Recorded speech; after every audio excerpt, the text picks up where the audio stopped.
ముఖ్యమంత్రి జగన్ సొంత ఇలాకా కడప జిల్లాలో రాజకీయ సమీకరణాలు వేగంగా మారుతున్నాయి. వైసీపీ ప్రభుత్వంపై ప్రజల్లో ఉన్న వ్యతిరేకత టీడీపీకి అనుకూలంగా మారుతోందనే ప్రచారం జరుగుతోంది. జగన్ రాజకీయ కోటలో ఫ్యాన్ పార్టీ అభ్యర్థులకు ఓటమి భయం పట్టుకుందా? నిన్న మొన్నటి వరకు గెలుపు ధీమాతో ఉన్న వైసీపీ ఎమ్మెల్యేలు ఇప్పుడు డేలా పడడానికి కారణమేంటి? కడప జిల్లాలో తెలుగుదేశం పరిస్థితి ఎలా ఉంది?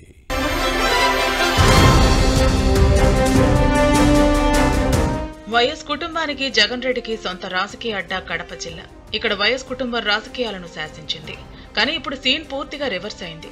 జనంలో పెద్ద మార్పే కనపడుతోంది. ఎన్నో ఏళ్లుగా కడప జిల్లా జనం వైఎస్ కుటుంబం వెంట నడిచింది. దీంతో ఈ ప్రాంతాన్ని తన రాజకీయ కోటగా భావించి ముఖ్యమంత్రి జగన్ మురిసిపోతూ గర్వంగా ఫీల్ అయ్యేవారట. కానీ ఇప్పుడు ఆ పరిస్థితి లేదని చెబుతున్నారు. వైసీపీ సర్కార్ విధానాలతో విసిగిపోయిన జనం మార్పును కోరుకుంటున్నారనే టాక్ ఉంది. ప్రభుత్వంపై ఉన్న వ్యతిరేకత వచ్చే ఎన్నికల్లో ప్రభావం చూపొచ్చనే ప్రచారం జరుగుతోంది. దీంతో ఫ్యాన్ పార్టీకి పట్టున్న అసెంబ్లీ స్థానాలపై టీడీపీ దృష్టి కేంద్రీకరించింది. పరిస్థితిని అనుకూలంగా మలుచుకునేందుకు పార్టీ నాయకత్వం ప్రయత్నిస్తోంది.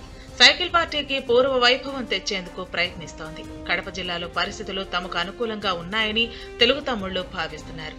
2004 ఎన్నికల నుంచి కడప జిల్లాలో తెలుగుదేశం ప్రభ మసకబారుతూ వస్తోంది. 2014లో ఒక్క సీటుతో సరిపెట్టుకున్న టీడీపీ 2019 ఎన్నికల్లో పూర్తిగా చతికిల పడింది. జగన్ ఒక్క ఛాన్స్ సెంటిమెంట్ తో ప్రజలు ఫ్యాన్ పార్టీకి 10 సీట్లను కట్టబెట్టారు. కానీ అధికారంలోకి వచ్చిన తర్వాత వైసీపీ ఎమ్మెల్యేలు ప్రజా సమస్యలను పట్టించుకోలేదనే విమర్శలు ఉన్నాయి. సొంత వ్యాపకాలకు ప్రాధాన్యత ఇవ్వడంతో ప్రజల్లో వ్యతిరేకత పెరిగిందనే టాక్ నడుస్తోంది. దీన్ని అవకాశంగా తీసుకుని టీడీపీ ముందుకు సాగుతోంది.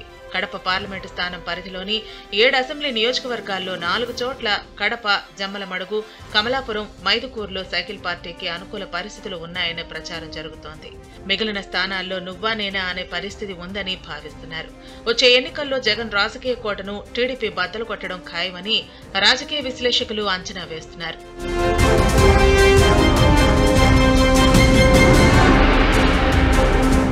కడపలో టీడీపీ అభ్యర్థి మాధవిరెడ్డి ప్రచారంలో దూసుకుపోతున్నారు. ఇక్కడ వైసీపీ ఇన్ఛార్జ్ మంత్రి అంజాద్ బాషాపై భూ కబ్జా ఆరోపణలతో ప్రజల్లో వ్యతిరేకత ప్రబలింది. మంత్రి అనుచరుల దౌర్జన్యాలతో జనం విసిగిపోయారనే సొంత పార్టీ నేతలే చర్చించుకుంటున్నారు.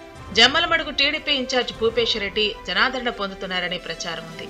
ఇక్కడ YCP sitting MLA Sudheer Reddy అరాచకాలు, అక్రమాలు పెరిగిపోయాయనే చర్చ సాగుతోంది. ఇక కమలాపురంలో టీడీపీ ఇన్ఛార్జ్ పుత్తా నరసింహారెడ్డికి ఎదురులేదనే ప్రచారం జరుగుతోంది. గెలుపు ఖాయమనే ధీమాతో తెలుగు తమ్ముళ్లు ఉన్నారు. ఫ్యాన్ పార్టీ సిట్టింగ్ ఎమ్మెల్యే ముఖ్యమంత్రి జగన్ మేనమామ రవీంద్రనాథ్ రెడ్డిపై ప్రజల్లో వ్యతిరేకత ఉంది. భూ కబ్జా ఆరోపణలతో జనంలో ఆగ్రహం వ్యక్తమవుతోంది. మరోవైపు మైదుకూరు టీడీపీ ఇన్ఛార్జ్ పుట్టా సుధాకర్ యాదవ్ కు ప్రజల్లో రోజు రోజుకు ఆదరణ పెరుగుతోందని చెబుతున్నారు. ఇది టీడీపీ స్థానమేనని రాజకీయ విశ్లేషకులు భావిస్తున్నారు. ఇక్కడ వైసీపీ సిట్టింగ్ ఎమ్మెల్యే రఘురామిరెడ్డికి టికెట్ ఇస్తే ఓటమిని మూటగట్టుకోక తప్పదని సొంత పార్టీ నేతలే చెబుతున్నారు. ఇక ప్రొద్దుటూరు సిట్టింగ్ ఎమ్మెల్యే రాచమల్లు శివప్రసాద్ రెడ్డి, బద్వేల్ శాసనసభ్యురాలు దాసరి సుధా పరిస్థితి ఏంటనే చర్చ సాగుతోంది. ఈ ఇద్దరిని పక్కన పెట్టొచ్చనే ప్రచారం ఉంది. ఇరు పార్టీలు ఇంకా తమ అభ్యర్థులను ప్రకటించలేదు. ఈ 2 చోట్ల టగ్ ఆఫ్ వార్ ఉండొచ్చని భావిస్తున్నారు. ఇక సీఎం జగన్ సొంత ఇలాఖా పులివెందుల్లోనూ రాజకీయ సమీకరణాలు మారుతున్నాయి. టీడీపీ మాజీ ఎమ్మెల్సీ బీటెక్ రవి సీఎంపై పోటీకి దిగనున్నారు.